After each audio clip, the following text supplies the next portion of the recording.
नमस्कार दोस्तों, मैं आलोक शुक्ला आज फिर उपस्थित हूं प्रसंग में एक बिल्कुल नए विषय के साथ। लेकिन आगे बढ़ने के पहले मेरी चैनल को सब्सक्राइब जरूर कर लीजिए और बेल आइकॉन भी दबा दीजिए ताकि आपको हर नए वीडियो का नोटिफिकेशन तुरंत मिलता रहे। आज हम बात करेंगे एक बिल्कुल नए पर्यावरण से संबंधित विषय पर, जो है छत्तीसगढ़ में मानव हाथी संघर्ष के बारे में। छत्तीसगढ़ में मानव हाथी संघर्ष की घटनाएं बढ़ती ही जा रही हैं। एक समाचार के अनुसार 16 मई 2023 को बालोद जिले के कुंज कन्हार गांव की 60 वर्षीय गीता बाई जब घर से निकलकर खेत की ओर गईं, तभी एक जंगली हाथी ने उन्हें कुचलकर मार डाला। इसी तरह 15 मई की सुबह सूरजपुर जिले के बगड़ा गांव के 55 साल के चरपू रजवाड़े को गांव के नाले के पास एक हाथी ने कुचल डाला। इलाज के दौरान उनकी मौत हो गई। 12 मई को सरगुजा जिले के सरगा में 28 साल के राजेश चौहान को जंगली हाथियों ने मार डाला। 10 मई को जशपुर जिले के सपघरा गांव में जंगली हाथियों ने एक महिला को कुचलकर मार डाला। 7 मई को मोहला मानपुर अंबागढ़ चौकी जिले में पांडरवानी गांव के दुखीराम भावड़े हाथियों के हमले में मारे गए। लगभग हर दिन छत्तीसगढ़ में इसी तरह की मानव हाथी संघर्ष की खबरें आती ही रहती हैं। YouTube की चैनल न्यूज 18 MP छत्तीसगढ़ पर creative commons attribution licence reuse allowed के अंतर्गत उपलब्ध वीडियो हाथियों और इंसानों में क्यों बढ़ा संघर्ष, गुस्से में है गजराज का अंश मैं आपको यहां दिखा रहा हूं और वीडियो का लिंक डिस्क्रिप्शन बॉक्स में दे रहा हूं। हाथी जंगल से ग्रामीण इलाकों की ओर आ रहे हैं। धमतरी के बिरगोड़ी रेंज के करईहा में 2 हाथी घुसाए। ये हाथी गांव में घूमते रहे। इलाके में हाथियों की मौजूदगी से ग्रामीणों में दहशत का माहौल है।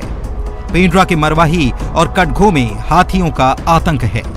इलाके में घूम रहे हाथी से लोग दहशत में हैं। हाथी फसलों के साथ मकानों को भी नुकसान पहुंचा रहे हैं। झुंड से भटका ये हाथी बेहद आक्रामक बताया जा रहा है। बताते हैं कि हाथी ने 3 मकानों के साथ फसलों को भी नुकसान पहुंचाया है। उधर कांकेर के अमोड़ा के जंगल में भी हाथियों ने डेरा डाल रखा है, जिससे लोग दहशत में हैं।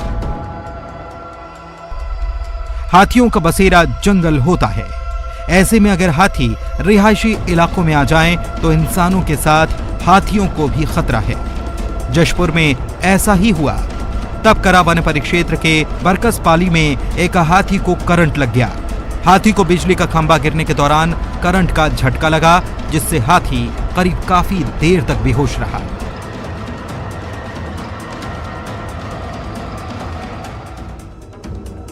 प्रदेश में हाथियों और इंसानों के संघर्ष के मामले लगातार सामने आ रहे हैं। हाथी बस्तियों का रुख कर रहे हैं। इस दौरान कई बार हाथी फसल को रौंद देते हैं, लोगों की जान तक ले लेते हैं। हाथी जंगल से निकलकर हाथी उन क्षेत्रों में भी पहुंच रहे हैं जहां वे पहले कभी नहीं देखे गए। घरों से विस्थापित हाथी भोजन पानी की तलाश में भटक रहे हैं। करीब 1.5 साल की भारत सरकार की wild life institute of India की एक रिपोर्ट के अनुसार छत्तीसगढ़ में हाथियों की संख्या 300 से भी कम है, जो भारत के जंगली हाथियों का 1% भी नहीं है। परंतु मानव हाथी संघर्ष उच्च स्तर पर है। प्रतिवर्ष संघर्ष में 60 से ज्यादा लोगों की जान चली जाती है। छत्तीसगढ़ में हाथी प्राचीन काल में भी थे। इसके अनेक प्रमाण हैं। इसका जिक्र बस्तर के मधुरांतक देव के 11वीं सदी के ताम्रपत्र और अबुल फजल के आईने अकबरी में तो है ही। इसके अतिरिक्त कैप्टन जे फॉर्साइथ की 1871 में प्रकाशित हाईलैंड्स ऑफ सेंट्रल इंडिया और ए डनबर ब्रंडर की 1923 में प्रकाशित किताब wild animals in central India में भी इस इलाके में हाथियों की उपस्थिति का उल्लेख है। वन विभाग के दस्तावेज के अनुसार छत्तीसगढ़ के अलग राज्य बनने से 12 साल पहले 1988 में 18 हाथियों के एक दल ने अविभाजित बिहार के इलाके से सरगुजा इलाके में प्रवेश किया। मैं उस समय तत्कालीन सरगुजा जिले के पाल अनुविभाग में अनुभागीय अधिकारी के पद पर काम कर रहा था।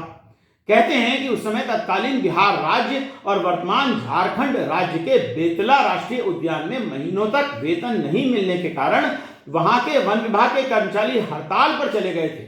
परिणाम स्वरूप वहां के हाथियों की देखभाल नहीं हो सकी और वे राष्ट्रीय उद्यान को छोड़कर आसपास के क्षेत्रों में प्रवेश कर गए। बाद के वर्षों में इनमें से 13 हाथियों को पकड़ लिया गया और हाथियों के उत्पात पर काबू पाने की असफल कोशिश की गई, लेकिन हाथियों का कुनबा बढ़ता ही गया। ये हाथी सामरी कुसमी क्षेत्र और जशपुर नेत्राहाट क्षेत्र के बीच के पहाड़ों से होकर छत्तीसगढ़ आते हैं।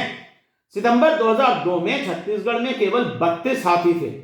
2007 में ये आंकड़ा 122 और 2017 में 247 पहुंच गया। आज छत्तीसगढ़ में कम से कम 450 हाथी स्थायी रूप से निवास कर रहे हैं। छत्तीसगढ़ अलग राज्य बनने के बाद कुछ सालों तक सरगुजा, जशपुर, रायगढ़ और कोरबा में ही हाथी रहते थे। धीरे धीरे वे अन्य इलाकों में भी फैल गए। राज्य में 2 एलिफेंट रिजर्व भी बनाए गए हैं, लेकिन इससे भी मानव हाथी संघर्ष में कमी नहीं आई है। छत्तीसगढ़ के 36 वन मंडलों में आज 22 वन मंडल हाथी प्रभावित माने जाते हैं। मानव हाथी संघर्ष की बढ़ोतरी के कुछ आंकड़े देखिए।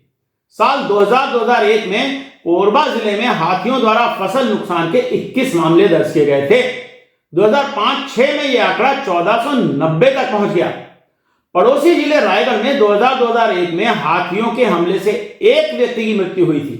2005-06 में 4 की मृत्यु हुई। 2015-16 में हाथियों के हमले में 12 लोग मारे गए।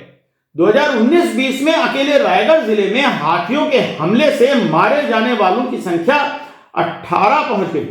स्थिति की भयावहता का अंदाजा इस बात से लगता है कि जहां 2000-2001 में पूरे राज्य में हाथियों के हमले से केवल 2 लोग मारे गए थे, 2006-07 में 23, 2015-16 में 53 और 2022-23 में 74 लोग मारे गए हैं।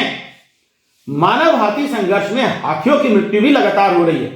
2001-02 में पहली बार रायगढ़ के बलभद्रपुर में 18 नवंबर को एक हाथी को लोगों ने मार डाला था। 2005-06 में हाथियों की मौत के 2 मामले दर्ज हुए। 2010-11 में यह आंकड़ा 13 तक जा पहुंचा।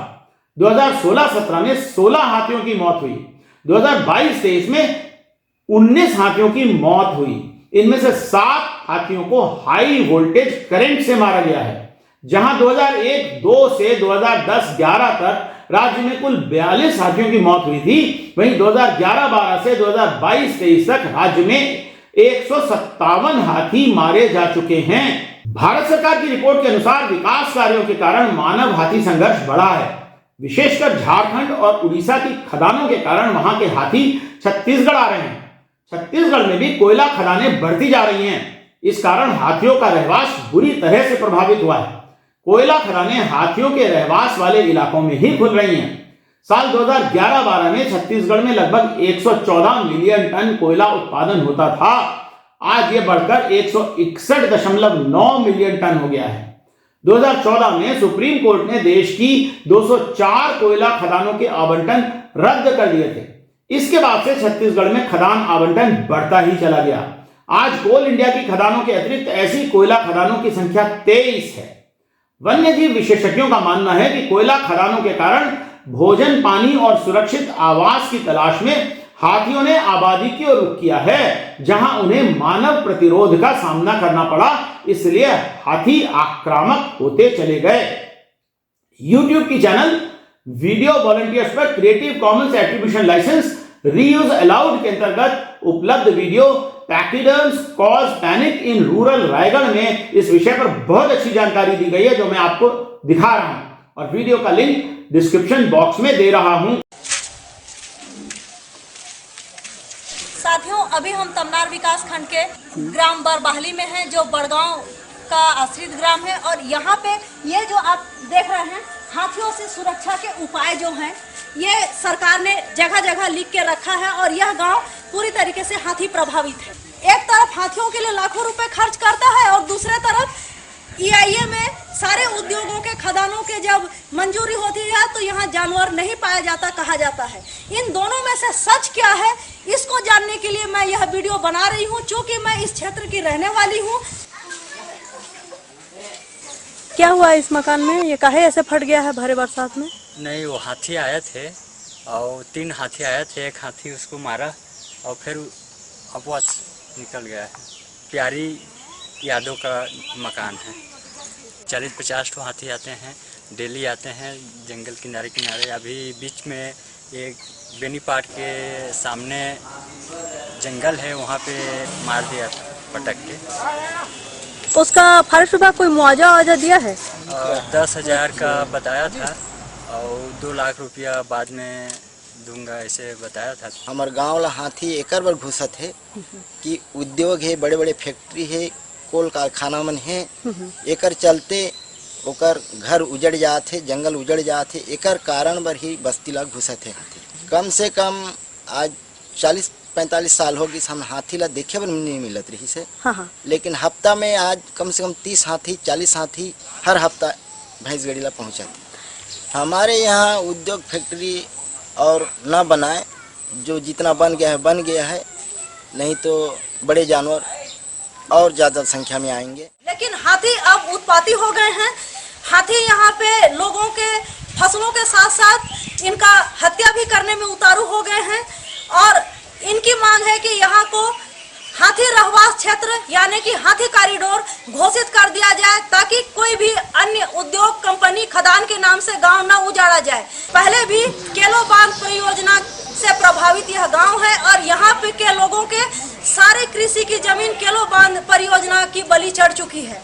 इसके बावजूद गांव वाले गांव को अपने जन्मभूमि को छोड़ने को तैयार नहीं है। सबसे बड़ी समस्या यह है कि अगर गांव वाले इस बड़े जानवर के ऊपर अगर सामूहिक रूप से हमले कर देते हैं तो वन विभाग इनको आजीवन कारावास तक की सजा हो सकती है वन्य प्राणी संरक्षण अधिनियम के तहत। लेकिन ये दिन दूर नहीं जब जंगली जानवरों और ग्रामीणों के बीच अंतर्द्वंद बढ़ती जाएगी।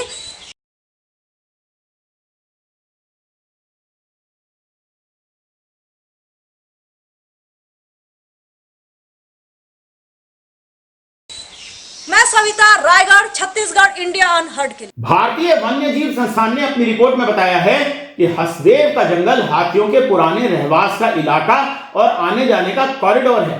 अगर यहां से जंगल काटा जाता है तो हाथी यहां से बाहर निकलेंगे। अगर ऐसा हुआ तो भविष्य में मानव हाथी संघर्ष को संभालना मुश्किल हो जाएगा। गांव के लोगों का कहना है कि जंगल काटने के कारण ही जंगल हाथियों के दल निकलकर गांवों में जा रहे हैं। हाथी बस्तर तक बढ़ चुके हैं। छत्तीसगढ़, झारखंड, पश्चिम बंगाल, उड़ीसा एक दूसरे से जुड़े हुए हैं। हाथी एक राज्य से दूसरे राज्य की सीमा में प्रवेश कर जाते हैं। इन चारों ही राज्यों में खनिज संपदा का अपार भंडार भी है। हाथी जंगल का कंदमूल खाता है। हाथी की एक दिन की खुराक 700 से 1400 किलो है। जब हाथियों को अपनी खुराक नहीं मिलती तो वो उसकी तलाश में जंगल के बाहर निकलते हैं और फसलों को खाकर नुकसान पहुंचाते हैं। पर्यावरणविद कहते हैं कि हाथी घूमने के बाद अपने घर वापस आते हैं और जिस रास्ते से जाते हैं उसी से वापस आते हैं। वापसी पर उन्हें अपना रहवास उजड़ा हुआ मिलता है, इसलिए वो हिंसक होते जा रहे हैं। छत्तीसगढ़ में जंगल की कटाई को लेकर राजनीति भी लगातार होती रही है। कांग्रेस नेता और सांसद राहुल गांधी हसदेव अरण्य में हो रही जंगल कटाई के लिए अदानी और मोदी सरकार को घेरते हैं। दूसरी ओर जब यह कटाई हो रही थी तब छत्तीसगढ़ में कांग्रेस की ही सरकार थी।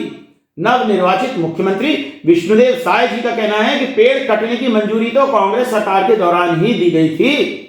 दूसरी ओर सत्ता खो चुकी कांग्रेस अब हसदेव अरण्य को बचाने की बात करती है। छत्तीसगढ़ कांग्रेस के प्रदेश अध्यक्ष दीपक बैज साल के पहले रविवार को हरिहरपुर में हसदेव बचाओ आंदोलन में शामिल होने गए थे। इस राजनीतिक लड़ाई में वन क्षेत्रों में रहने वाले लोग पिस रहे हैं। आशा करनी चाहिए कि राज्य सरकार और केंद्र सरकार दोनों ही इस संबंध में कोई ठोस कदम जल्दी ही उठाएंगे, नहीं तो प्रदेश में मानव हाथी संघर्ष बढ़ता ही जाएगा। चलते चलते एक सवाल आपसे, क्या छत्तीसगढ़ में कोयला और अन्य खनिजों के उत्खनन पर प्रभावी नियंत्रण की आवश्यकता है? अगर है तो इसके लिए क्या करना चाहिए? अपना जवाब कमेंट सेक्शन में लिखकर जरूर बताइएगा। शीघ्र ही फिर मिलेंगे एक नए विषय के साथ। तब तक के लिए नमस्कार।